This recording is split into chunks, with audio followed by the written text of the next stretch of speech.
On this episode of In the Gun, one last time for the Mountaineers as they host one of the best teams in the country for the season finale. We'll talk WVU and Texas Tech, all that and more on this edition of ITG. Caution, this podcast contains bad jokes, optimism, and a healthy disdain for Pat Narduzzi. Watching it may increase your actual knowledge of actual football. ITG. All the pieces are in place for us to have a chance to win it all. And we're the three best friends that anybody could have. There's Owen Schmitt in the building. Like a runaway beer truck down the sidelines. Towards the end, he in here, Jed Drenning. I'm not much of an athlete. The thing that's non-negotiable is playing hard and playing tough. And Wesley, Valen, Uhler. You are in the gun. Once you enter this family, there's no getting out. In the Gun, episode 309 of your new favorite WVU football podcast. I'm Wes Uhler with the full gambit of best teammates in the business. How about that? The Fantastic Four, the Mount Rushmore, the Fearsome Foursome, the Four Horsemen, all together here as we get ready for one last time for the 2025 Mountaineers as they will do battle in Morgantown this Saturday against one of the top 10 teams in the country, the 10-1 Texas Tech Red Raiders. We have got plenty to discuss. But before we do that, as we make it to the end of another season, what, gentlemen, our fourth season here, talking Mountaineer ball, man, time flies when you're having fun. And of course, a lot of people make this possible, and a huge thanks to them for another great season. Our friends at Toothman Ford, JR, everybody there at Team Toothman, doing yeoman's work in the NIL department for WVU and its athletes. We all know cars cost less in Grafton. A big thank you to Rick Lewis and everybody at Fortis who's been a part of this operation for a long time. For roof performance and financial certainty guaranteed, you got to visit fortis.us.com. And a big shout out, a big thank you to the good people at Johnston Equipment. Friends of the show, friends in real life. Make sure you're checking them out. Route 33 between Weston and Buchanan. You can also visit them anytime online. Johnston EQ, that's with a T, JohnstonEQ.com. And of course, our newest friends this year. It's been a lot of fun having them on board and being a part of this operation throughout the fall. Of course, the great people, the Morgantown icon, the Morgantown staple, the Book Exchange, all your Mountaineer gear and apparel at the WVU Book Exchange, locally owned and operated retailer with more than 90 years of selling everything you need for game day, everything else you need to show you're the ultimate WVU fan. You can shop at their two locations, downtown Morgantown or Evansdale on Patterson Drive, or online at bookexchangewv.com. And whether you're in store or online, make sure you're using that promo code INTHEGUN20 for 20% off on your order on your good friends here at your new favorite WVU football podcast.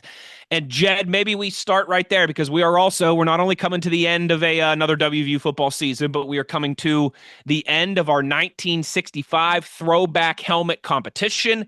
Thanks to our good friends at the Book Exchange, they provided us with one of those sleek replica helmets of the 1965 WVU throwbacks. We are going to, we're thinking do a live show here in the not so distant future where we, pull the winner and everything and build the anticipation and draw for that helmet live. But before we do that, Jed, we need one last 1965 throwback question, one last chance for all of our listeners to get involved in this giveaway. Correct. We're going to be soon have the helmet in our hands, and not for long because then it'll be in the winner's hands. Whether we do it live, I'm running away with it like Shooter McGavin. I just want everybody to know I'm running away with it like Shooter McGavin. It's mine. Now, a quick aside before we ask the question. Last week, we didn't give Big 12 picks. But what kind of fans do we got? What kind of listeners do we got? They did. We had some listeners jump in and give their picks despite the fact we didn't. So hats off to them. And a couple of them got some right, including beat Schuyler with the scoring offense. Kevin picked Kevin from Harmony, North Carolina, via Gilbert, West Virginia, picked UCF. And Kevin also picked the scoring defense, UCF. He picked Utah to score the most, UCF to allow the fewest. He got both correct. So hats off to Kevin from Harmony, North Carolina. And Wendy from Statesville, North Carolina. Wendy's, that's not her first mention, is it? She picked UCF to allow the fewest points. So shout out to both of them for taking part. And we didn't have an episode to take part last week in the bye week. So great for you guys. Now, I figured the last opportunity, and we're tallying these votes. And trust me, there's a lot of votes. There's a lot of voters. A bunch of people have participated in this. But here's the beauty of it. Whether you have done it every week or whether you haven't done it at all, now's your chance to not have just one ticket in the drawing, not just two, but up to 3 different tickets if you follow directions and do this correctly. I'm going to ask a 1965 throwback question. You provide not one answer, but 3 in 3 separate comments. We still have people putting one comment with 3 answers. Get full credit. Come on, guys. 3 comments, 3 answers. So, and there's a ton of them out there, but get your 3 or add to what you already have. Here's the question. I thought it would be fitting. We spent a lot of time on this program talking about the challenges that West Virginia confronts this weekend after Thanksgiving when we host a football game. It's almost all or nothing. Being good doesn't help enough. We've been good in the top 15 and still had 10 to 12,000 empty seats because it's hunting season, students out of town, sometimes bad weather. Even when we're good, we've sometimes had it. You have to go, if you're going to be good, you have to be so good that you're historic. Okay. Now, if you're historically good, you'll get a crowd. Like the 1993 Miami game, largest crowd in West Virginia history, was that same weekend. So if you're historically good, no problem. We're going to pack Mountaineer Field. But if you're simply good, top 15, top 20, nope, you're going to have a bunch of empty seats. And certainly if you're not good, if you're not ranked, we really struggle. We've seen 34,000, 38,000, 40,000 for teams that were 8-4, 8-3, whatever the case might be. It's been a problem since the stadium opened in 1980. So we're trying to address it. We have all these initiatives going. You can be a Mountaineer maniac for the day. You can buy a ticket and get trinkets. Different things going on. The athletic department trying to make it fan-friendly. 60K or so. Mountaineer Field doesn't actually hold exactly 60K, but use that as your barometer.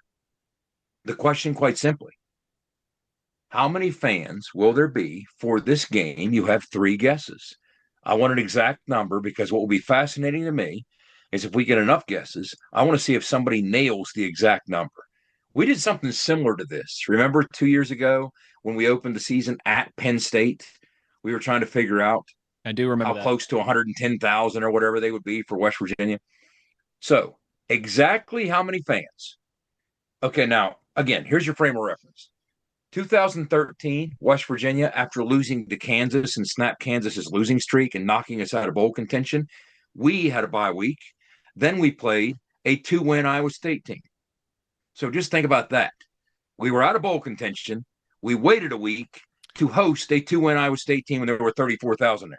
So that's the lowest. Real quick. Wes Uhler's last ever game as a student. All right, just want to throw that out there. I was one of those 34,000 people. All right, just want to throw that out there. By law, we have to mention that. By law, we have to mention it. And, of course, 60K is your ceiling. But what do you guys think? What do you think there'll be with these initiatives? And, again, hunting season, we get it. People have other things going on. I do think if you'd have won the Arizona State game, it would have been a little more compelling. But this is a top 5 team. One of the 5 best teams in America is coming to Morgantown. What are they going to play in front of? It's not often one of the 5 best teams in all of college football come to Mountaineer Field. So my question is, what kind of crowd will one of the 5 best programs in America this year see and be? Will they be impressed when they come to Mountaineer Field? What do you guys think? Give me your guess. I'm thinking like 40, 38, 40. I'll go 40. I'll be a little optimistic. I also think, though, Schuyler, 40 exactly? 40 exactly. No, I'll go 40,216. Okay. We'll check the tape. We'll come back. What do you say, Wes? So I do think it's important to note, right, that there's a pretty high floor here because, like, we're going to do the pit thing for this game, and we're just going to go with tickets sold. And we all know all those 304 passes, all those season tickets. So there's a pretty high floor here when you sold as many season tickets as WVU did, and you're going to count those, as you should, because everybody else in college football does, so who cares? Inflate that attendance. So with that in mind, I'm going to guess, I mean, do I get 3 guesses or just one? Because Schuyler only made one. Do I need to keep it fair? Only make 3. one. I mean, if I was making 3 guesses, I would do something in like the 43, 44, 46-ish range would be where I would get. I'd make 3 guesses in the mid 40s. For my one kind of guess, I'll go about let's say 45K. Okay. Now remember, you can guess 1 time, 2 times, 3 times, but listeners, viewers, jump on YouTube. I want you to answer 3 times because I want you to get the full 3 chances to win the helmet. 3 separate comments. Owen, what say you? I'm going to jump all over the board here. Now, listen, if there was a runaway beer truck / Mountaineer musket buck hunt attached to this game, okay, it'd be sold out. Right? It'd be sold out. Oh, I got you. But I'm going to say, let's see. I'm going to say low 35. Okay, that's the low. Got to go with the number. I'm going to say my second guess would be roughly 41, and then I'll say my high is going to be 48.5. I like it. Now, again, this is something that I've spent way more time looking into than I care to admit. I've charted every game played this weekend back to 1980. Jed, we know, brother. We have the same conversation for 4 straight years this week. Yes, and I still hear people commenting, "Oh, you're crazy. It's this and it's that." And okay, trust me, the numbers are the numbers. Hey, there are even all that I know is when we played it on Friday night against Oklahoma, that place was jumping. All right, so maybe we just need to avoid Saturday this weekend and just always play on Black Friday. It's a bad idea.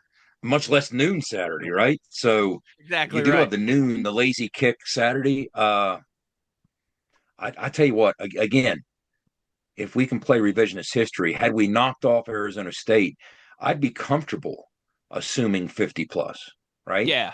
I think if we were going for a bowl game, possibly, I could see a higher number.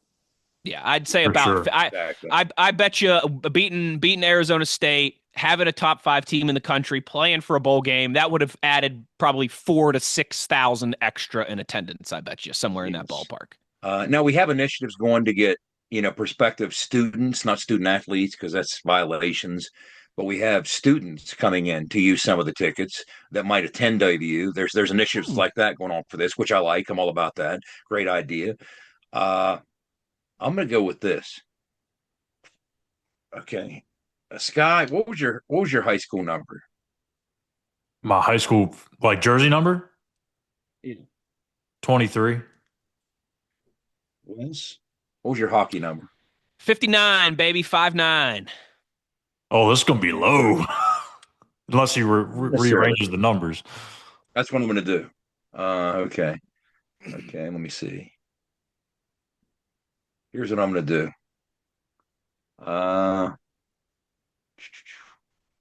Okay, I'm going to go. I don't see an easy way to put those numbers together. I tried. Okay, we have Owen's 35. I'm either 7 or 12, depending on high school or football or high school or college. Neither one of them really fit. 235,000 people are going to be there. It's going to be cold. It's going to be cold. Quarter million people at Mountaineer Field on Saturday. 250,000 people. It's going to be cold. It's going to look like Woodstock 69, baby. I'm going to say 44. I think that's about the right range. 44,716. I think that's about the right range. Somebody can say 1 and on the Price is Right, you're going to win. So that's right. That's right. Yeah. Just 1 higher. 1 higher. Well, remember, 3 guesses in the comments to get your 3 entries. Not 1 comment with 3 answers. 3 different comments for your last chance. Listen, you ain't never going to win the. Yeah, you ain't ever going to win the lottery if you don't buy a ticket, all right? But you don't even have to buy this ticket. You just comment this ticket, and the rest is on us and our good friends at the Book Exchange. I'm smiling as I go through counting these things because so many people systematically went through 1, 2, 3, 1, 2, 3. Each episode, they're getting 3 chances. I'm like, see, that's all you got to do. 3 separate answers, you get 3 separate chances. That's it. Hey, there's always something to be said in life, I think, for following instructions, right? Yeah. Just follow instructions. So. It's like when you got that test in high school and it was like, number 1, write your name on the top and turn the test back in, but you didn't read that part at the top, so you ended up doing the whole thing. And not that happened to any of us, okay? We've got to get to a break here. We come back on the other side. Like Jed said, it is top 5 team, one of the best teams in the country, heading to Morgantown this weekend. And, of course, a senior day send-off in year number 1 for Rich Rodriguez. We'll talk Mountaineers and Red Raiders, all of that and more as we roll along when we return. You are in the gun. For nearly 20 years, Fortis has been the nation's leader in providing guaranteed roof performance programs for commercial buildings. Fortis offers roof performance solutions that feature extensive initial and ongoing reconditioning for commercial buildings as an alternative to traditional replacement, with long-term performance guarantees that are backed by global leader Lloyd's of London. Fortis offers a comprehensive range of roof performance management programs that provide financial security, extend the life of our customers' roofs, and make a significant impact on ROI. Fortis is currently improving performance and increasing ROI for customers at more than 4,800 locations, with more than 140 million square feet protected, including many Fortune 500 companies that have turned to Fortis to save money, gain financial certainty, and extend the life of their existing roofs. Fortis has helped customers save more than $520 million in capital roof replacement costs for an average ROI of over 250%. To learn more, visit fortis.us.com. Fortis, roof performance and financial certainty guaranteed. Nobody supports the blue and gold Mountaineers like Toothman Ford. With over 20 NIL deals and counting, Toothman Ford continues to rally behind our student athletes. And it's time we rally and support the dealer that supports the Mountaineers. Not only does Toothman Ford offer the best prices in the state on pre-owned, their never over MSRP campaign on new Fords guaranteed to save you thousands. Drive with pride all season long, knowing you're supporting the dealer that fuels our Mountaineers. Toothman Ford, where cars cost less, in Grafton and at toothmanford.com. When the sun's just rising and the work won't wait, you need the equipment that works just as hard as you do. Johnson Equipment delivers power, performance, and reliability day in, day out. Whether you're plowing fields, hauling loads, or planting the future, our tractors are built to take it and then some. Strong, reliable, ready. Low rate financing available on select Coyote models. Johnson Equipment, farming made easy. Get all your Mountaineer gear in WVU apparel at the Book Exchange. They're the locally owned and operated retailer with more than 90 years of selling everything you need for game day and everything else you need to show you're the ultimate WVU fan. Shop at their 2 locations at downtown Morgantown or Evansdale on Pattison Drive, or online at bookexchangewv.com. When shopping online at bookexchangewv.com, be sure to enter code INTHEGUN20 at checkout for an awesome savings of 20%. That's right, 20%. Back in the gun here as we roll along and get ready for the Mountaineers' final football game of this 2025 season. And boy, do we have a dandy for you. One of the best teams in the country, the 10-1, almost this year, unstoppable force, Texas Tech Red Raiders, and all their oil money heading to Morgantown for the first time in a long time, right, guys? I think has it been 2019 the last time they came? 2 years ago. 2 years ago. Oh, that's right. They did. Yeah, Nico. sorry. Then, yep, that's exactly right. That's exactly right. I forgot about that one.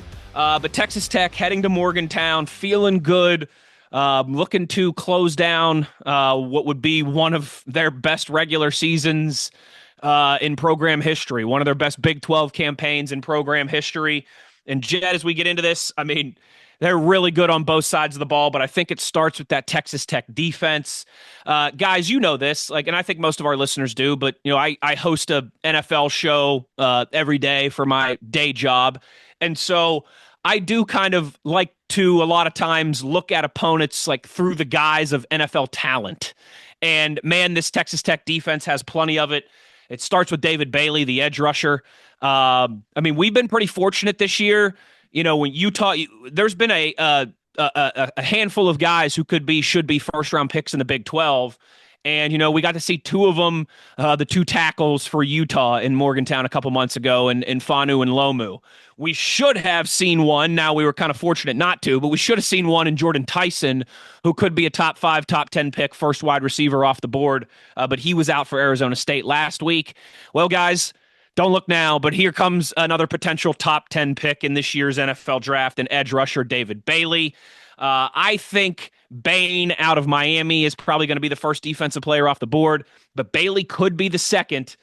He's that good. Certainly could be a second-round pick or a first-round pick, a top 10 pick.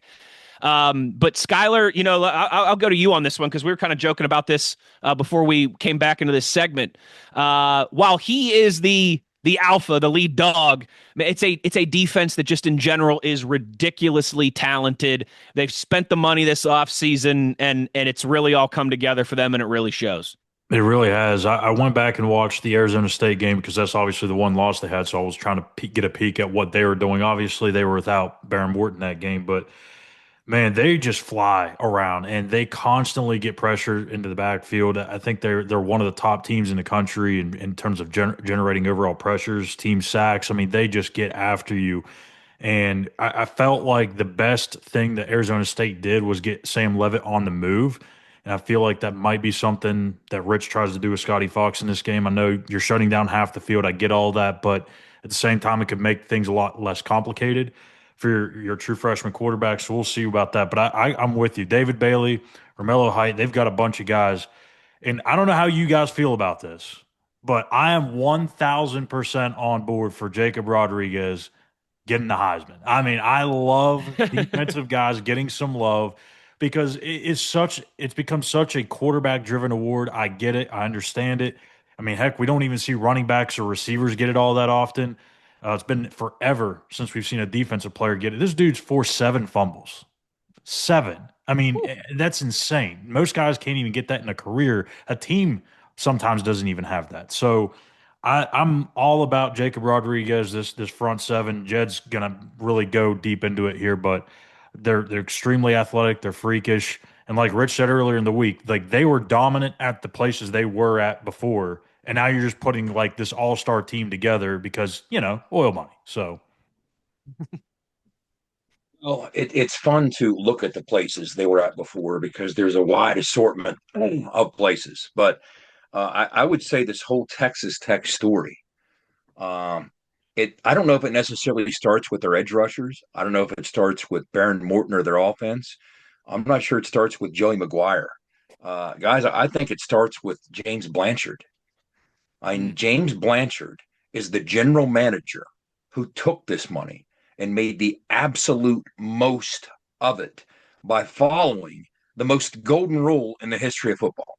If my big men are better than your big men, I will win a whole bunch of football games. It's the oldest rule in football. Since the dawn of the game, people have said, if I got guys on both lines of scrimmage that are dominant, I will win a bunch of games. Nothing new about that at all. What's new is they can outspend you with the oil money that you mentioned, Wes. It's to the point I feel guilty enjoying Landman as much as I do because of all the inspiration. You're just feeding the beast here, Jed. Yeah, that's all it's doing, But I don't even buy tortillas anymore. Tortillas are outlawed in my house. Got to get them out. Blacklisted. James Blanchard, a very self-made guy, an interesting story in his own right. He was running a high school recruiting website that was highly respected in coaching circles around Texas. And when Matt Rule came and took the Baylor job, Matt Rule had no Texas connections. He was a Northeastern guy. So he shopped around and did the wise thing. He said, I need some Texas high school connections. So, yes, he brought in Joey McGuire, who's in the Texas High School Coaching Hall of Fame, by the way.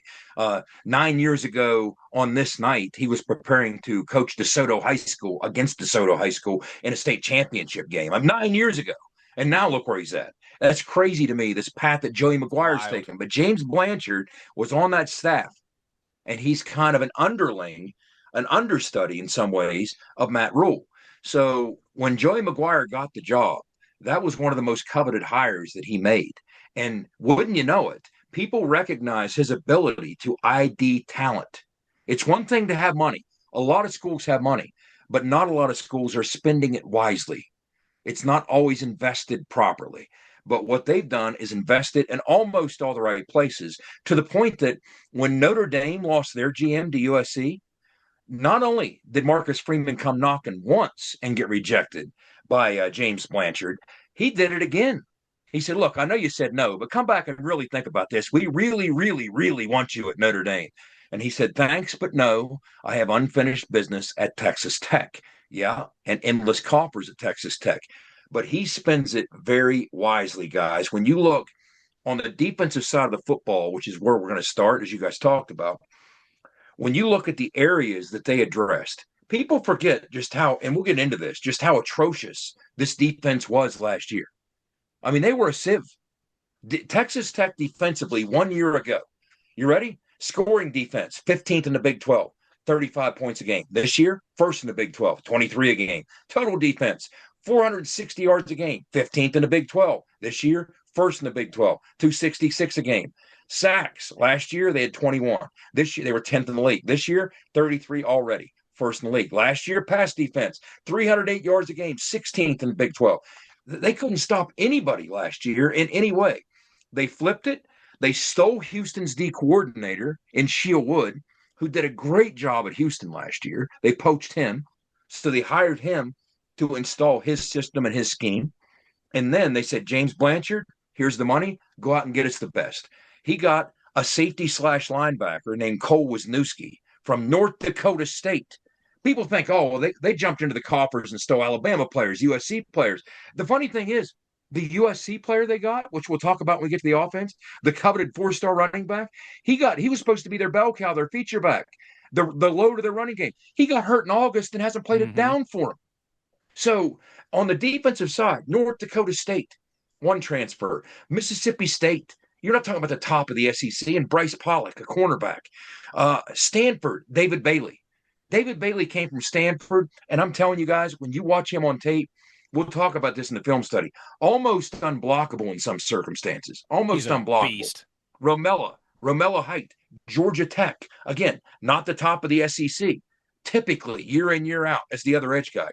Houston sends A.J. Holmes. He comes over with his D coordinator, Sheil Wood. Knows the system, has been very productive. We saw Lee Hunter at UCF the last couple years. He was incredibly productive at UCF. Here he comes.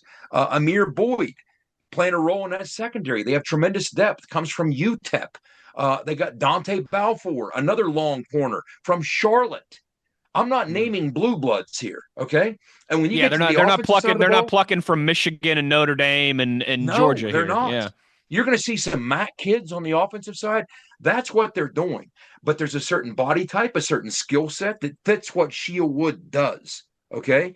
When you look at some of the guys on the back end, all of them have one thing in common. They have length. You look at Amir Boyd, 6'2", 190. Bryce Pollock, 6 foot, 195. Cole Wisniewski, again, he's your boundary safety. Oh, and he's sitting there at 6'4", 220, a former linebacker at North Dakota State. And that dude will fly downhill and smack you to that boundary. You got this kid, 6'2", 235, John Curry. He's kind of a Swiss Army knife for him. Play some corner slot. Play some safety. Move him around some. Sometimes he's in the box. Sometimes he's out wide at corner in limited circumstances. But 6'2", 235, this dude is bigger than our starting tight end. Both their safeties are bigger than our starting tight end. So, yes, they have athleticism, but, guys, they have size. And they got a rotation along that defensive front that is nasty. It's a perfect fit for what Sheil Wood does. What he tries to do, he operates, by and large, from a traditional 3-4 scheme. Now, he'll bounce out of that and go heavy with 2 big interior defensive linemen, 5 second-level body types, and play defense or in the secondary behind him. He runs that almost as much as anybody in the country. He'll mix that up. But what makes them unique, yes, they pressure you. Yes, they make your life difficult as a quarterback and if you're trying to run the football, which we're going to talk about. But here's how they do it. They have 33 sacks. 27 of them come from a 4-man rush. That's the second most in all of FBS football behind Indiana, who last I checked is pretty good defensively as well. 27 of 33 sacks come from a four-man rush, much like we talked about with Arizona State. Why does that matter? Because that leaves you 7 resources to drop into coverage and choke down throwing lanes, which they do. They lead the nation in rush defense, 72 yards a game. Again, to me, these types of numbers, guys, are where the story starts. Okay, then I like to lend some perspective to it. Here's the perspective. What does 72 yards a game against the run mean for a Big 12 defense? Well, here's what it means for any defense. That's the third lowest total allowed by a defense in college football the last 10 years. So, yes, I constantly hear these people saying, oh, they're good. They're number one against the rush. Yeah, the story starts. Finish it for me. That's the third best in 10 years. Okay, so wild. They lead the Big 12 in total defense, 266 a game. Guys, you got to go back. The last time a Big 12 defense allowed fewer yards than that, 2009. Okay, 2009. Predates West Virginia. They lead the Big 12 in TFLs with 79. So they constantly knock you off schedule. We talked about the sacks, which all of this contributes to third and longs, which makes them a solid third down defense because they can get after the passer with 4 guys and drop 7 guys into coverage. Perfect recipe to be a great third down defense, which they are. Number one in the Big 12. Only 31% of the time do you convert on third down against them. Jeez. And the amazing thing is they do a lot of this out of cover 3, which you would consider a base coverage. It's a day one installed defensive coverage. Cover 6, nothing exotic about that. You're playing cover 2 to one side, a quarters look to another side. These aren't exotic looks. They're not outwitting you or outsmarting you or having your quarterback see ghosts from a scheme standpoint. They're just getting after you and making things happen. So then you go to the alternative. Okay, if you're going to see these types of coverages, there are a certain set of throws that a quarterback is going to be inclined to make against these coverages. There are certain areas of cover 3 that you attack, certain areas of cover 4. When you see a quarters look out of cover 6. Like I said, cover 6, a combo coverage, it's 4 plus 2. That's where you get 6 there. That's your inside baseball for today. Cover 2 to one side, okay? Cover 4 to the other. So you can also work the quick flat there. They have faced the most flat routes in the Big 12. Makes sense to me. Yes, teams have completed the vast majority of these, 22 of 26, but they rally to the football and stop you with an average gain of 3.3 yards. So you're really going to have to consistently stack pennies. When you look at curl routes, when I think cover 3 or quarters, I also think curl routes. You can high-low that concept, right? So more curls have been thrown against Texas Tech than any defense in the Big 12. But here's the issue. Because in large measure, that pass rush with 4 down, they've allowed the second lowest completion percentage on those curl routes in the FBS. So, yes, teams are trying to do the things that you would think you would do against these concepts, against these coverages, but their jimmies are bigger than your Joes in large part. And let's jump to this. When you look at even screens, you would think that, okay, even if you're dropping 7, yes, you have eyes on the football. It's not true man, that type of pressure, which screens are great against as well. But if you're playing 4 down and those 4 down are just getting after you, playing one gap football on the edge and just getting after you, maybe what we can do is we can screen them. Well, no Big 12 defense has had more screens thrown against them, and they've allowed the third most yards on those screens just because of the volume of it, right? Sure. But even the screens, the lowest completion percentage allowed on screens in the conference. They're batting some of those things down. There's no easy answer here, okay? Like West Virginia defensively faces a bunch of screens because we're a pressure team. We blitz a lot. They don't. They'll blitz you some, yes. They'll mix it up, but that's not it. Wes, you talked about some of the teams or some of the players that we faced this year, the high-level NFL talent, and you mentioned Utah, and you're right. Utah's offensive line is formidable. I mean, they're in serious contention to win the Joe Moore Award as the best offensive line in the country. They could have 2 first-round picks on that offensive line. They absolutely could. Yes, you are exactly right. Now, let's put that in perspective. If you're building a case for Utah to win the Joe Moore Award and how dominant they are on the offensive line, in part that's been because of their run game. Okay, here's how dominant Utah has been, and then I'll tell you why I'm saying this. Utah leads Power 4 football in rushing with 280 yards a game. That's 51 more yards than the second most by a Power 4 team, Oregon. And oh, by the way, the most by any Power 4 offense Utah has run for the most yards by a Power 4 offense since 2018. That's how good they are on the ground. They have run for a minimum of 226 yards in every game this year except one. Texas Tech throttled them at the point of attack and held them to 101 yards and a paltry yards per carry average of 3.3. One of the most dominant offenses from a rushing standpoint in recent memory, and Texas Tech just bowed up and choked them out when they blew them out in Salt Lake City. Close game into the fourth quarter, yes, but in large measure, Utah was too one-dimensional to win that football game. So, guys, before we go any further with the Texas Tech defense, those are my initial thoughts. They are as advertised. I think what they've done with their general manager from a talent acquisition standpoint has been wildly impressive. They do have some misses, which makes you feel good. I'm doubting you've ever heard of Hunter Zambrano or Terrion Grant. Okay, so they missed on a couple guys. At least it would appear. So it's just they have far more hits than they have misses. And if you want to win in the modern era of college football in the portal, that's what you got to do. Hunter Zambrano, transfer from Illinois State on the offensive line. He's only played in 2 games. Both of them were blowout wins, Arkansas, Pine Bluff, Kent State. And then they have a DB in Terrion Grant, who's only a sophomore. He's a 19-year-old sophomore. He only has like a handful of snaps. So maybe he'll turn out to be a player. Maybe he's not a miss. So they are human in their IDing of talent is what I'm saying. They do have misses, but man, do they have a bunch of hits, especially on the defensive side of the football. And when you look at, we haven't even talked about individual players. When you look at that talent that they have populating that front seven, it's wild stuff, guys. Yes, it is. Just to add 2 more, maybe the whipped cream and the cherry on top to Jed's high praise of Texas Tech. They have the number 1 stop rate in college football, meaning how often do you force a punt, a turnover, or a turnover on downs? Number 1 in college football, nearly 84% of the time. That's better than Ohio State, better than Indiana, better than Oklahoma, better than Miami, better than Oregon. They also average giving up 0.95 points per drive, second best in the country behind Ohio State, meaning you typically need an average of 11 possessions just to score 10 points on Texas Tech. That's that's ridiculous. Ridiculous. It's absurd. It's absurd. And Owen, again, we'll flesh this out further, but what we're trying to say here is nothing's impossible. I mean, you could bow up, you could play your best game of the year. They don't. Who knows if they're taking us seriously? We're both coming off a bye week. We all know how we performed off our last bye against UCF. I can't imagine that's going to happen again. But they had a rhythm going. Their rhythm's been disrupted. This is their longest road trip of the year. They're coming up into some crazy weather in Morgantown. Who knows how they might respond? Crazy things happen in college football. That's why you play the games.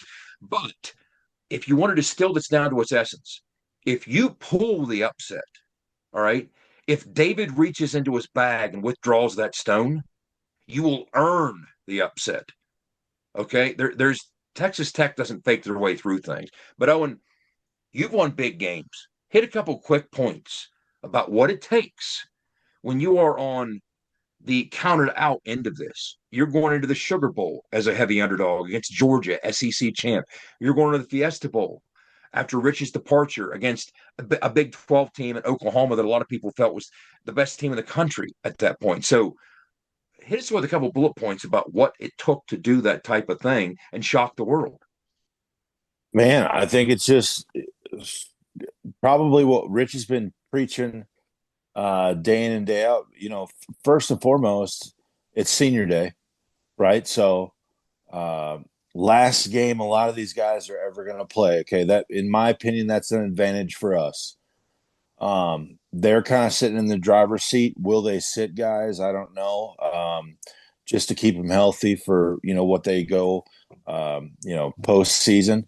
Who knows? You know, we don't. That's something we don't know. They need to win mathematically. They need to win. Yeah. But what I'm saying is theirs versus ours right now. We're a struggling team.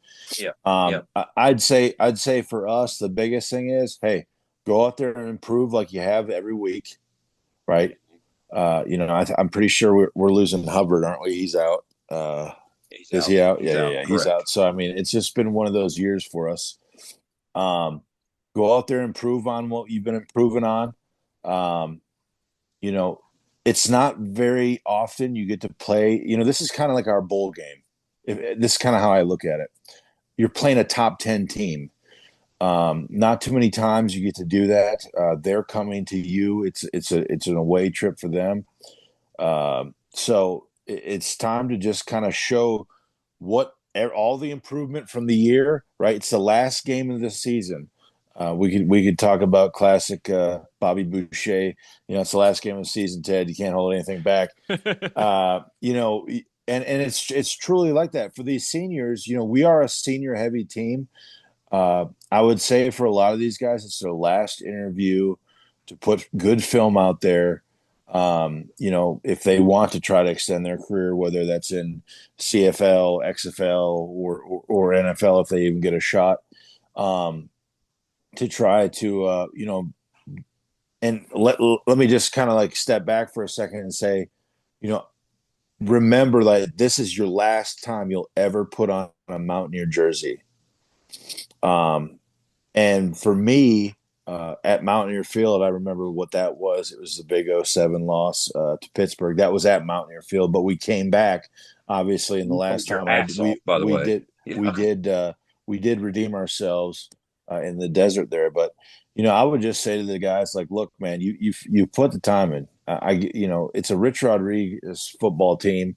You've been beaten, you've been battered, you've been bruised, you've been broken. Right, it's time to shine. It's the last game. You know, you probably ask your underclassmen to knuckle up for you a little bit, and you empty out the tanks, right? And you send the seniors off on a good way. That's really what I say. I'm not going to sit there and scream and yell and this and that. It's what I say to the seniors in high school. Hey, it's the last game you're ever going to play. It's the one you're going to remember the most.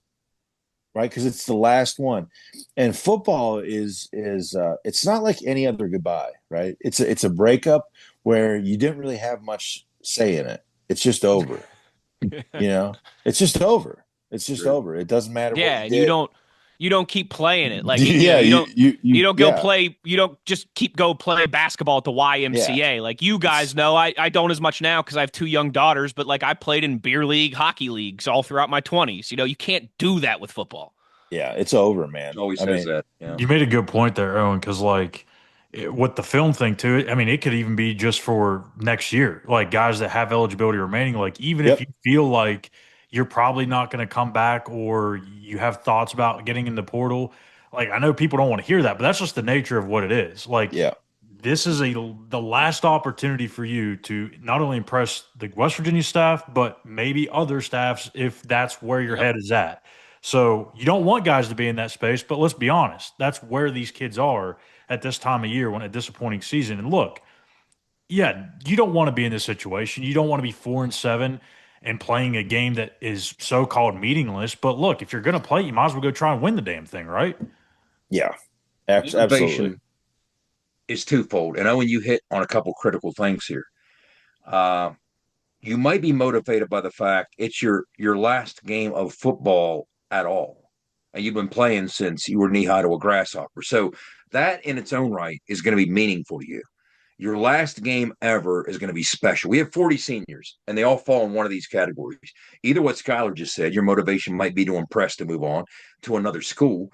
You might be just out to finish it the right way in your last ever game with pads on. Or for that matter, it's your last game in college, and your aspiration is to move beyond that and play more football at the next level. Well, guess what? The first game film those scouts are going to want to put in and watch.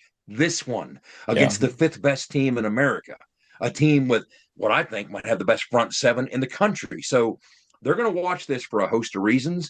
And the reality is, I think Zach Alley said this best this week. He said, look, if you win this game, top 10 wins for this program don't grow on trees, much less top 5 wins. That's even, you talk about high, Cotton. Oh, and you were part of one. That hardly ever happens, ever. You can be part of Mountaineer lore forever, just within the balance of 60 minutes. So a couple more points about this Texas Tech offense. We'll shift to some things about Scotty, and then we'll close with some film. best overall defensive grade on PFF in the country as an entire defense, the best run defense grade in the country on PFF. D tackles Skylar Gill-Howard and A.J. Holmes and Lee Hunter are the three. You ready for this? I just named three different defensive interior players for them. They're the three highest graded defensive interior players in the Big 12. They have all three of the highest graded, rotating in and out. Jed, that sounds like the kind of greed they speak about in the Bible. Okay, I'm just saying. It does. They lead the Big 12 in sacks and the FBS and quarterback pressures with the 181. Again, without blitzing a ton. Most of these come from four-man pressure concepts. David Bailey leads the nation in sacks with 12.5. Now, here's where it gets interesting. And quarterback pressures with 71. Again, that's where the story starts. Here's the story. He has 71. The next highest in the Big 12 is 49. 22 behind him, which, oh, by the way, is his Texas Tech roommate, Romello Height. Okay? That's what your tackles and your tight ends are dealing with. Romello Height, speak of the devil, and David Bailey, the two highest rated edge defenders in the Big 12. In the country, they rank third and fourth nationally in all of college football. Two of the top four on the same defense. They have the best coverage grade, Texas Tech does, in the country on PFF. Coverage grade. So if you do somehow find a way to buy enough time to push the football downfield, that's what you're pushing it into, is a secondary and a set of linebackers with the best coverage grade in the country. They have the second best tackling grade in the country. Best in the Big 12, second best in the country. So once they get paws on you, down you go. Finally, we mentioned Malcolm Rodriguez. He leads the Big 12 in tackles, but this isn't the first time he's done this. He's consistently done this. 2 years in a row, he's led the Big 12 in tackles. He has a nose for the football. He has a knack for that arm over strip that Schuyler was talking about. Some things about Scotty Fox, and then we'll close with some film. Okay, a couple things. If you're looking at some different things that might be points of interest about Scotty Fox. Okay, so far he's about 60%. He's over 1,000 yards, 1178, 7 touchdowns, 5 picks. Yes, but guys, here's where his arm talent comes in. Think of the limited number of throws he has compared to the other starters, quote unquote, in the Big 12. Okay, and yet he's tied for the Big 12 lead with 5 completions of 50 plus yards. So that pop in that arm starts to surface there. And this speaks to the type of games Rich is calling for Scotty Fox to protect him, in part against himself as a young quarterback. You don't want him holding the ball too long and overthinking things, but also how many times we talked about it. We have obvious limitations along our offensive line. We can't throw from the pocket. Things get disrupted if you try to. You take sacks, you take hits. So Rich is trying to call games to help him get the football out, not just fast, but lightning fast, or would it be lightning quick? Whichever it might be, it's fast. It's at a blistering pace.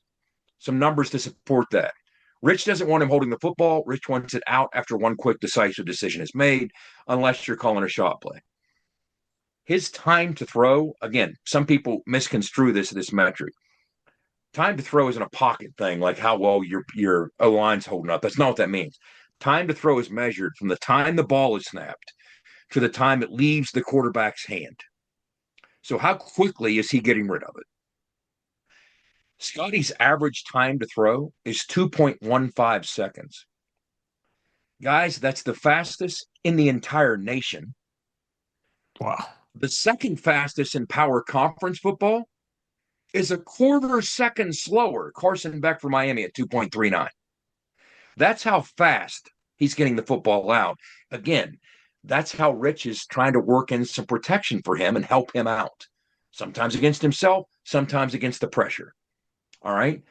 One of my favorite stats so far, he has 5 throwaways. I don't care if that's 8 or 9 or 10 after this weekend. Yeah. As those throwaways start to count up, the more I like to see that. Okay. You got to have confidence with that. Absolutely. Absolutely. And here's the issue. When you start pushing the football downfield past the sticks, he's still not seeing the field as quickly or as clearly as he will after more reps. He has the highest interception percentage in the Big 12 when he's throwing past the sticks at 6.6, only completing 39% of his throws. But again, that's the ecosystem of this offense is very flawed and has obvious limitations. So it's not like he's getting a ton of help from all these different directions. Not up front, not on the perimeter. He doesn't have a big, a consistent run game from the backs every single week to lean on and just say, hey, we're going to play action. That's what we're going to do. So that's kind of where Scotty's at with it. But again, here, let's jump into the film study. You guys can comment as we go. Any comments? I want to jump into that to wrap up this side of the ball. I don't think so. I think we've covered all bases here. That's it. Again, we talked about the different fronts and the different techniques they'll use.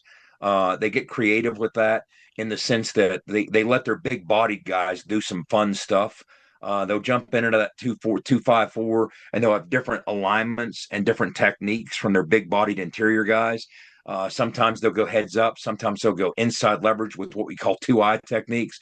When they go to the 3-4, you're going to see a heads up nose that can often give the center problems.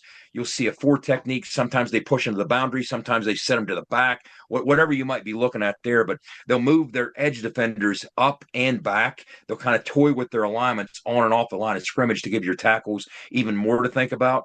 David Bailey, we talked about. This guy is legit. He's top 10 for a reason. There's times, guys, that you'll see the tight end not only chip him, but give him more than a chip and trying to sustain him before passing him off to the offensive tackle. And what ends up happening, he destroys the tight end and then just blisters right past the offensive tackle with a spin move that has the offensive tackle just whiffing. And so you had a tight end hit him first and an offensive tackle try and secure him. He goes through almost untouched for a sack. It's unbelievable what this guy can do. Other guys, Ben Roberts, number 13. One of the things that I did look at, you can conflict him with RPOs. He'll react up to the run. So if you're looking for little dents in the armor, that might be one. They do tend to sometimes get active with what they're doing against the run. So maybe some RPOs will work there. But again, that boundary safety, Cole Wisniewski, aggressive, physical, big-bodied kids, flies downhill, battles through blocks, big factor against the run. What you're going to have to do if you're Scotty Fox is kind of what Sam Leavitt did when Arizona State beat him in this sense. You've heard me talk about this before. A quarterback worth his salt is always going to be willing to trade hits for opportunities.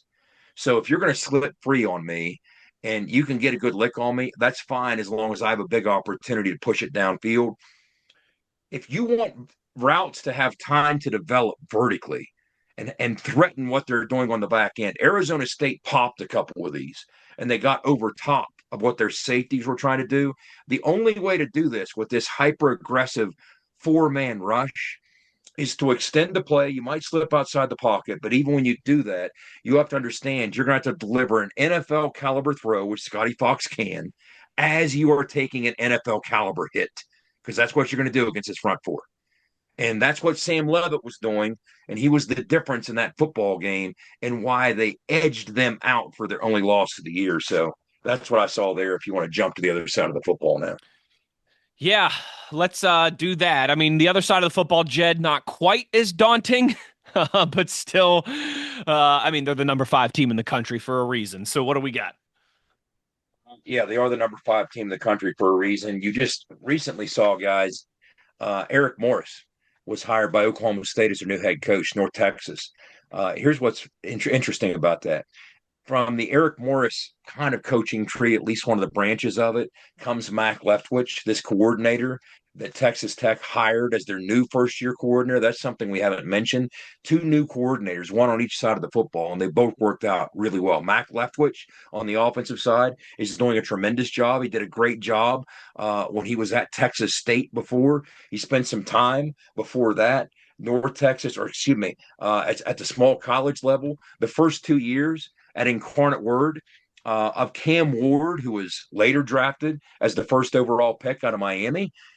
His first 2 years in college was spent playing for Mac Leftwich as his quarterback coach at Incarnate Word. So he was polishing him up. So he's earning a reputation as one of these quarterback whisperer types.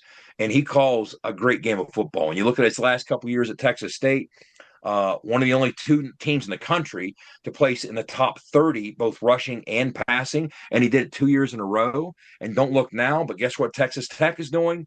They're number 23 in the country running the football, number 15 in the country throwing the football, so that balance still exists. One of the things that stands out with what they're doing offensively, they're running it a little more than they throw it. That's probably only the second time I've seen a Texas Tech offense do that since we joined the Big 12. They're running it about 52% of the time. Bear in mind, this guy, yes, for all the wide open pedigree that he might have, he's still the son of an offensive line coach. So that's still going to matter. But when you look at what they're able to do, they're benefiting in part. They play connected football, and it's a three-phase game of football. They're benefiting from the domination of their defense because they lead the nation, this Texas Tech offense, in starting field position offensively. That's a direct result and directly downstream from what that defense is doing that you talked about with those metrics and that stop rate. It's incredible, guys. But both sides of the football have kind of come together to lead the Big 12 with this plus 13 turnover margin.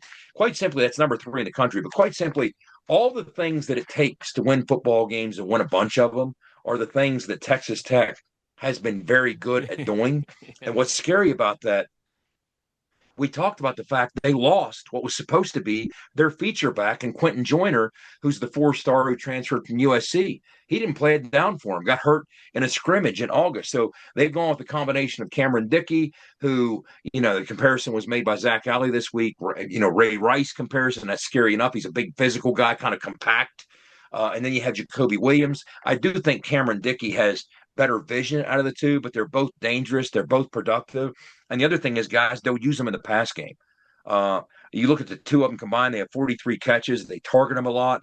But here's the scariest thing about it. Normally, when you look at catches by a receiver, and you know this, that they're typically single-digit averages, like 7-8 yards a catch, right? Just because of the construct of the routes you're running.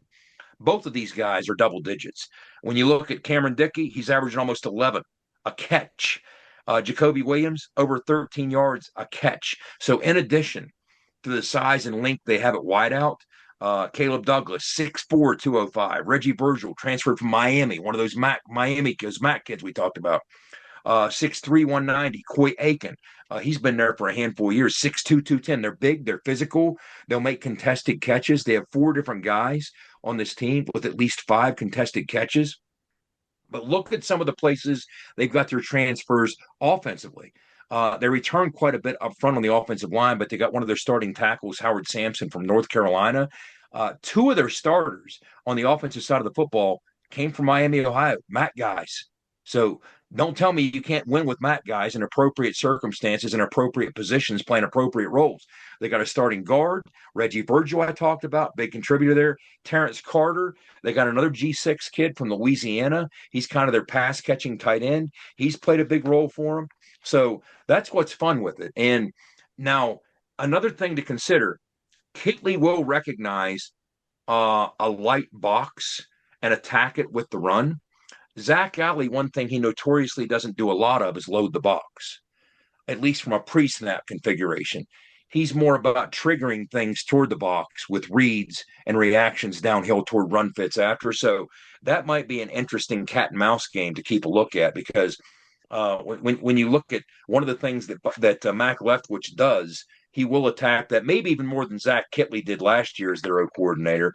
But some interesting facts there. A couple more things before I jump into what their quarterback situation is. And then really, it's not even a film study as much as it is one game I want to talk about. We talked about they run it more than half the time. We talked about their pass catchers being big and physical, those 50-50 balls. It doesn't stop there. You got to get them to the ground.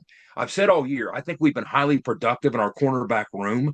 The only thing that's hurt us is when we face matchups with length. Think back to Chase Allen, BYU. When we face long guys, we've struggled more. But we're sticky on the perimeter. Our corners have been sticky. Michael Coates, Jordan Scruggs, Jason Chambers, they've been sticky consistently. But you got to get these guys to the ground. Texas Tech's pass catchers, they lead the Big 12 in yards after catch, over 1,600 yards. They lead the nation in yards after contact, and they lead the nation in missed tackles forced. So get them to the ground. Only team in the Big 12 featuring 4 players with 5 or more contested catches. West Virginia does have the ability to stuff the run when they choose to by triggering downhill, swarming to the football. The West Virginia defense with Zach Alley leads the Big 12 in stuffs. That's 85. That's no gain or a TFL combination. And the stuff percentage is also right there. And here, again, Michael Coates, let's give him some more love. The highest forced incompletion percentage among all Big 12 defenders. 31% of the balls thrown his way are forced incompletions.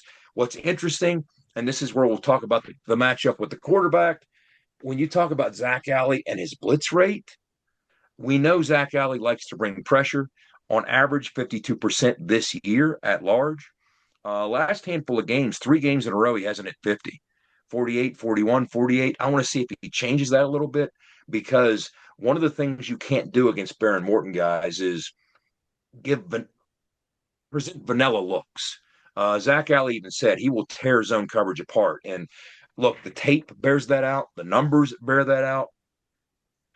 When you bring pressure, when you blitz him, he completes 55% of his throws. He's been picked off 3 times. When you don't blitz him, 73% of his throws, only 1 pick. When you go basic cover 4, which is a 4 deep quarters look, these are the types of things. He's approaching 1,000 pass attempts in his career. He'll go over 1,000 probably the first series against West Virginia. I remember when I reached that point in my career, I kind of felt like it was almost insulting to show me a basic coverage, a cover 4, a cover 3, just a vanilla look, because you should be able to, at that point in your career, just carve it up. That's what he does. Basic cover 4, 73% completion rate, which is the second highest in the Big 12. Basic cover 3, 81%. He will carve you up. He will absolutely tear apart zone coverage. So you have to give him looks he's not comfortable with. And this is the last thing I got on that.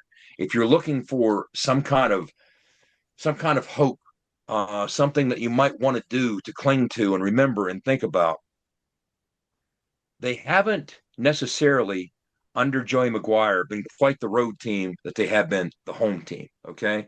Now, what's changed this year is their ability to run the football. They're running for almost 200 yards a game and consistently doing so, and that defense. Because 2 things that obviously travel well, run game and defense.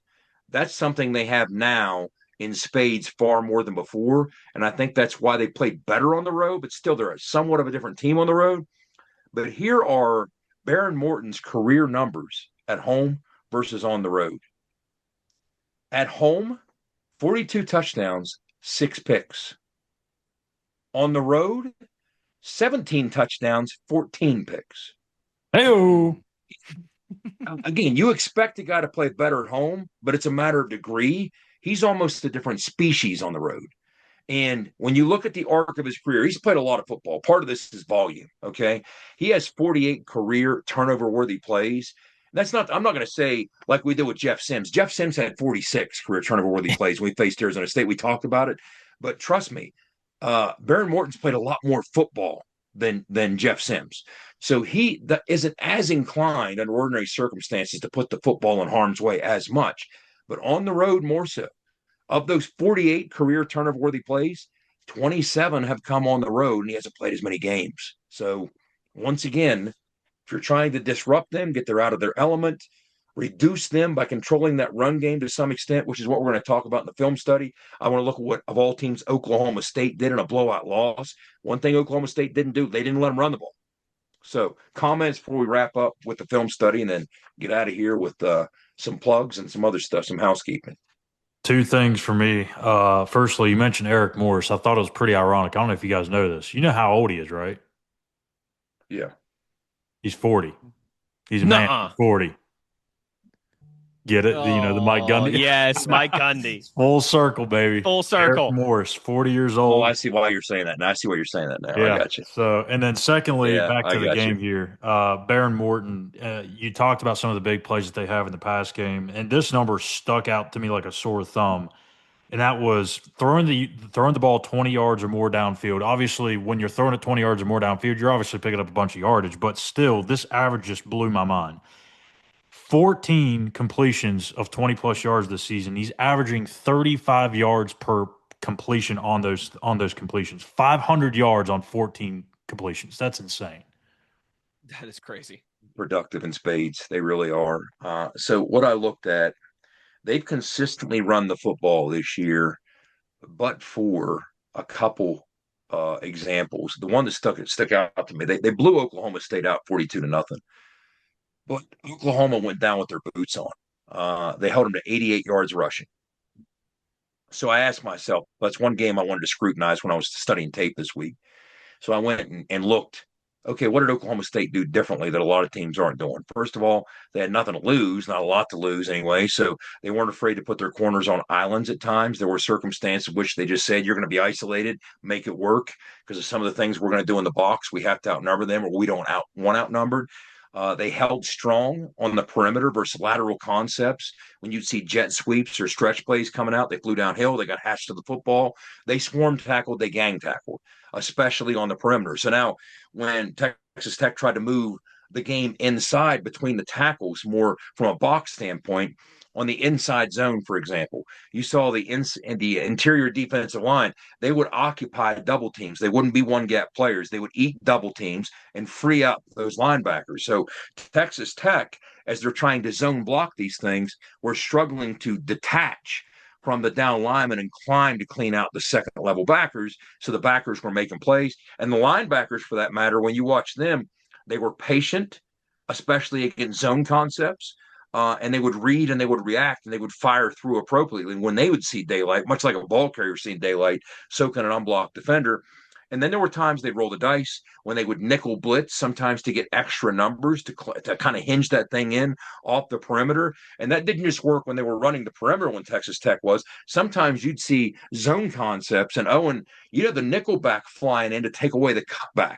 So you might have the nickelback flying in from the wide side of the field. They're running, zone to the boundary, and the back tries to cut it back, and wham, the defender there to stop it is the blitzing nickelback. They rallied to the ball because Texas Tech would have quick screens attached to the run game as an RPO element, a quick answer if you outnumber them in the box. They rallied to the football to snuff those things out. No big gains on those. Now, versus gap scheme, as opposed to the zone scheme blocking concepts, when you would see Texas Tech move people and start pulling people, what would end up happening was the unblocked defenders would make plays, but also you'd see the safeties and outside backers, they would simply defeat blocks outside the box, maybe by a slot or by a flex tight end, and they would fire back inside to help everybody in the box out. And here they come swiping in from the side, and what should be a 10-yard gain is now a 4 or 5 yard gain. They did a good job of that. When they did stack the box, they had second-level players staying clean. At least one of them was available to sift through and read and get a beat on the football to burst and make a secure tackle, and they tackled very well. Very well. I think that was Oklahoma State's best tackling game of the year, which you have to have against these guys. They didn't let stiff arms beat them in these single situation tackles. They'd fight through the stiff arm. They'd get a hold of a guy's knee. They'd take him down. And with a light box, you would see sometimes, again, this is against gap scheme. For instance, I saw Texas Tech run a counter read. Well, you're leaving one edge defender unblocked. Well, that edge defender would read and react and anticipate the pulling offensive lineman coming his way instead of getting shell-shocked by him. He would defeat the initial block, the leading puller, and he would blow the play up. I mean, there were a couple times you saw them do that. And the other thing they did when it came to the quarterback run game, because this was Will Hammond playing against them. It wasn't Baron Morton, the more athletic runner of the two quarterbacks. They didn't let Texas Tech outnumber them in the quarterback run game, which also served them very well. So it sounds strange to say, in a game you lost 42-0, you gave obviously some plays in the pass game. You didn't do a whole lot offensively, but they were the one team that consistently for the balance of 4 quarters found a way to control or stymie this Texas Tech run game with these talented ball carriers and this physical offensive line. Well, there it is. Pretty simple. Just go get it done. Hey, noon. let's be real here. I know we don't like to talk about it, but I'm just saying crazier things have happened in Morgantown. Crazier things have last happened. Game of the season when you're 20-point some underdog. So I'm just saying maybe Rich Rod's return. It's time to get it back. Maybe it's in the cards this weekend. Maybe it is. Maybe it is indeed. We've heard the scary comparisons, except we'd be on the less scary end of it. But we need to pull a Pitt and maybe do what's worse for the conference. Because here's the situation. What does Texas Tech have to play for? Well, they have Utah hot on their heels. Well, that's what they have to play for, okay? Because you could have a situation if you create this mini league, which would happen. You think, well, Texas Tech beat Utah. It's not as simple as that. There are circumstances that could unfold that, yeah, crazy things could happen. But let's see. I mean, Texas Tech needs to win this football game to secure their place where they want to be. But it's not guaranteed if they lose. Yeah, So they still have a lot to play for. If they lose and BYU beats UCF, and I think it's Arizona over Arizona State, they're out. They don't even make the title game. So now they're going to put an at-large bid for the CFP. Yeah. Which I think they probably still would, but they'd lose that home game in the first round. Exactly. Yeah, that'd be a pretty big swing there. Well, gentlemen, let's go get it done. They're going to get it, if they're going to get the home game. Yeah, right. Exactly. Yeah. Exactly. All right, gentlemen, let's wrap this thing up with our final weekly Big 12 pick'em. Offense of the week, defense of the week, beer truck of the week, passing offense of the week. Yeah, Big O, you want to lead us off here? Let me see here. Sounds confident. Come on, do it. Do the jinx. Do the jinx. Come on, do it. Do the jinx. Give it to me. Do it. Man, if we want to State run for 472 again. Hey, if we would have lost all of our running backs, you know what I mean, this year. You're next. Let's see. You're going in next. Yeah, right. You're going to get a few carries Saturday. You and Pat and Rashid need to be ready. I'll tell you right now, if there was a chance, I would do it. Yeah, he would. You dang right he would. I'm telling you right now, if there was a chance, I would. I'm dead serious. Oh, and a lot of times when people say that, I think people think they're bluffing. None of us think that you are bluffing. We know you're being honest.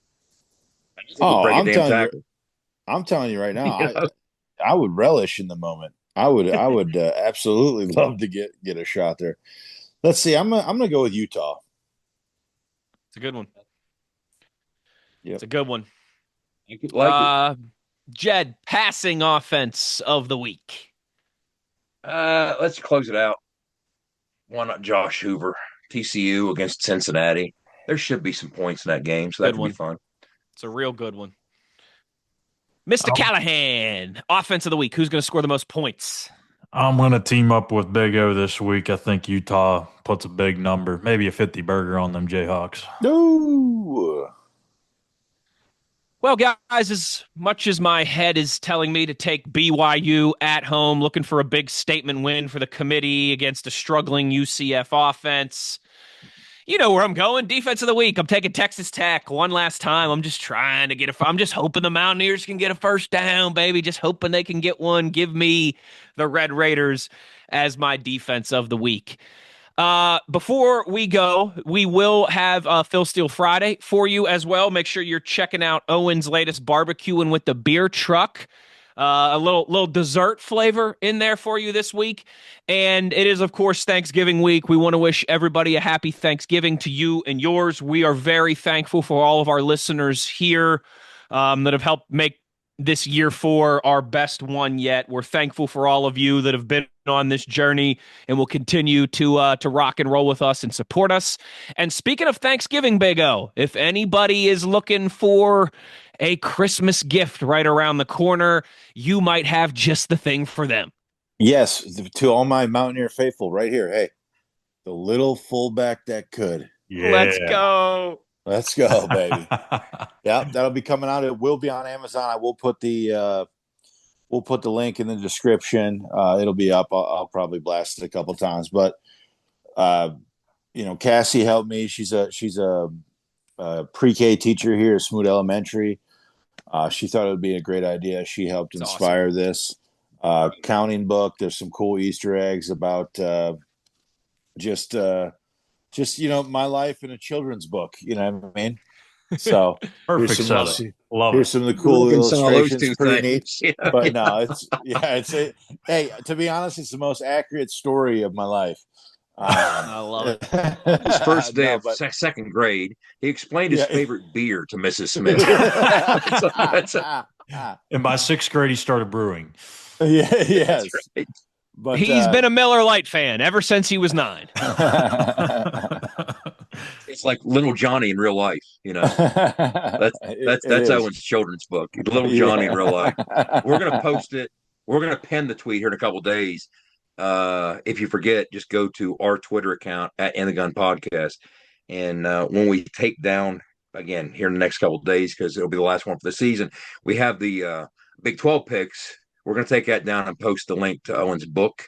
So again, right now, if you order it, Christmas gift, great Christmas gift. Oh, beautiful Christmas gift. Beautiful. If you are in education and you want me to come read this children's book to your children, yeah, please reach out. Hey, and be different this Thanksgiving, right? Hey, that banana pudding recipe is on point. Okay. So, hey, get a little pudding in your life. I love it. I absolutely love it. The mac and cheese. We got any mac and cheese comments? Yes, no. What are we doing? Yes. I mean, we should. Hell yes, yeah. Absolutely. I mean, it's there. Again, I'm not a mac and cheese Thanksgiving guy, but okay. If you want, I get it. In honor of Big Daddy, you have to. Yes. In honor of Big Daddy, the mac and cheese slide. Exactly right. Yep. We will allow it. Yeah. Happy Thanksgiving, everybody. We know it's crazy travel time of year, so if you're out there, maybe you're listening to this in the car right now with the family on your way to see some other friends or family. Be safe out there, and make sure that you're being an ear and telling an ear about your new favorite WVU football podcast. One last thing about the contest, and that is make sure you're subbed on YouTube. Make sure. I'm going through these hundreds of people. Hit that subscribe and button. That's the last step is we got to verify subscription status. If you want to win the helmet, that's all you got to do. Just hit the sub button. Not to interrupt, Wes, but I meant to say that earlier. But yeah, make sure you're doing that. So cast your votes, take your picks, your 3 different picks. But also, if you've been doing all this all year and you're not subbed, come on, just sub. Just hit it costs you this much. And now you've taken your final step. It's like Bluto said, right. It don't cost nothing. Yes. Sorry, Wes. Like I said, I just want to get that out there. No, that's perfect. Right I'm glad you did. I'm glad you did. Being here, Make sure you're getting Owen's book. Make sure you're using In the Gun 20 to get some WV gear from the book exchange for your loved ones. And when's it going to go away? That's a good question. I don't know, but I haven't heard that it's gone away yet, so I'm going to keep rolling with it. I'll have to. That's right. So get out there now. Ask our buddy Dave and get it. Yes. Yeah, absolutely. Because they haven't told us no.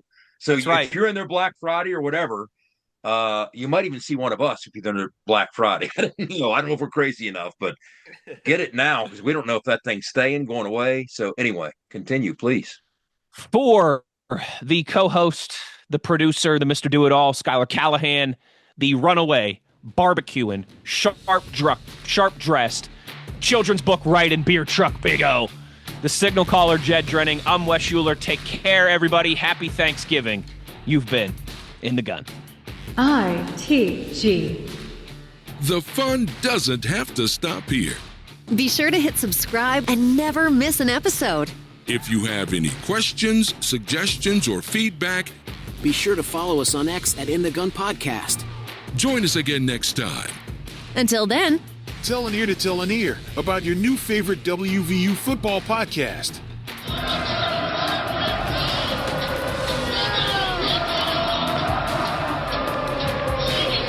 This mission is over.